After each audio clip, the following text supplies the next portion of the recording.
I've just got a short video today, just showing you how to replace the remote key battery on this 2014 Volkswagen Golf. That's the same for this style key and any of the other VAG group range as well.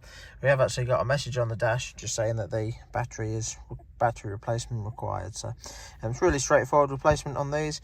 You're going to need a 2025 battery. I'll put a link to them above or in the description below if you want to check it out. All we need to do is just simply turn the key over to this side and just need to get your fingers just underneath this plate there, and we're just going to flick that tab open.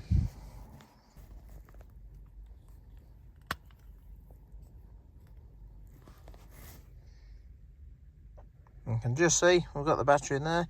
Then all you need to do after that is just use a little pick or a flat bladed screwdriver. Just simply pick in there and you can just flick the battery out. I'm just going to swap that over.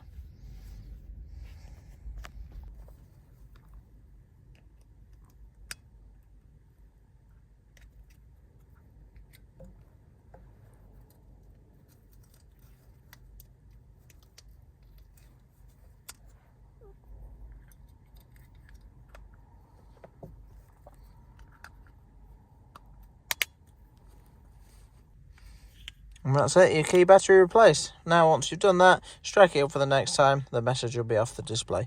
I hope the video helped. If it did, give it a quick thumbs up and subscribe to the channel. Thanks for watching, and we'll see you next time.